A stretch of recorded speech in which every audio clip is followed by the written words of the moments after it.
Selamat siang rekan-rekan pemirsa sekalian yang saya hormati. Salam kebajikan, namo buddhaya dan Om Swastiastu. Pada kesempatan ini perkenankan saya sebagai mahasiswa Doktor Ilmu Hukum di Fakultas 17 Agustus 1945 ingin membuat sebuah konten yang menjadi salah satu juga tugas daripada mata kuliah yang saya ambil, yaitu Hukum dan Teknologi. NIM saya adalah 132 400036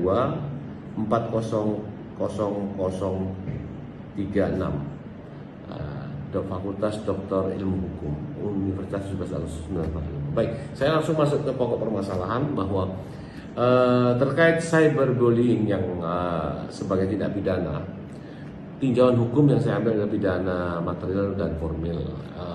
Permasalahan cyberbullying ini muncul seiring dengan kemajuan teknologi dan dengan pesatnya perkembangan teknologi digital dan meningkatnya penggunaan internet di Indonesia.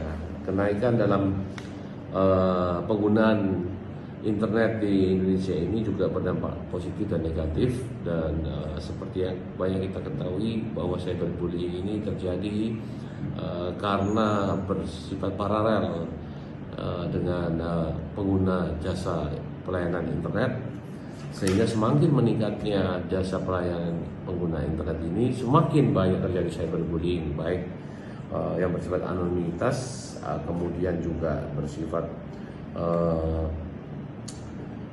kejahatan-kejahatan cyber lainnya, yaitu cyberbullying dan sebagainya. Saya mengangkat tema di sini adalah cyberbullying dikarenakan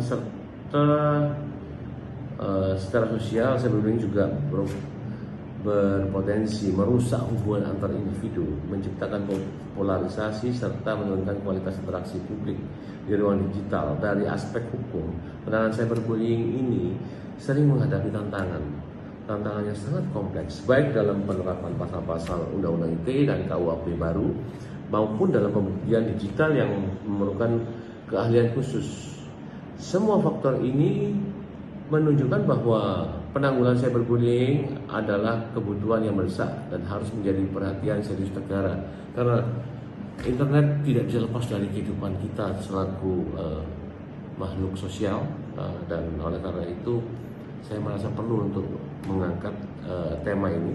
Kajian mengenai cyberbullying ini memberikan manfaat besar bagi masyarakat karena mampu meningkatkan pemahaman tentang konsekuensi hukum dari setiap tindakan di ruang digital. Dengan adanya penjelasan mengenai aturan pidana material dan formil, masyarakat mengetahui bahwa penghinaan, ancaman penyebaran data pribadi dan bentuk-bentuk pelecehan lainnya tidak dapat dilakukan secara sembarangan dan memiliki sanksi pidana yang jelas.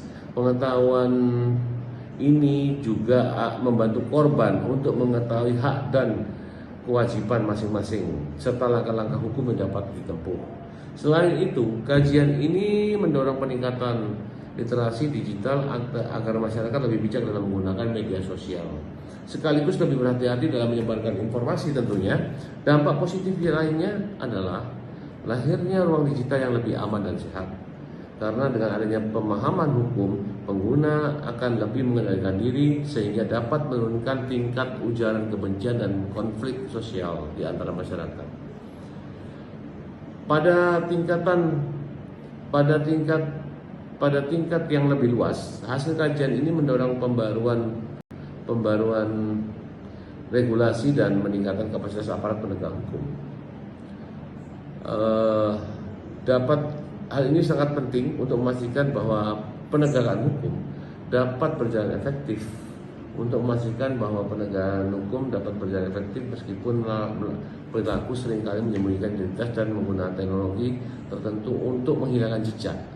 Dengan demikian, kajian ini tidak hanya berguna secara akademis, tetapi juga memberikan dampak nyata dalam menciptakan ruang digital yang aman, beretika, dan berkeadilan bagi seluruh lapisan masyarakat, lebih singkat namun tidak menghilangkan arti. Demikian kira-kira.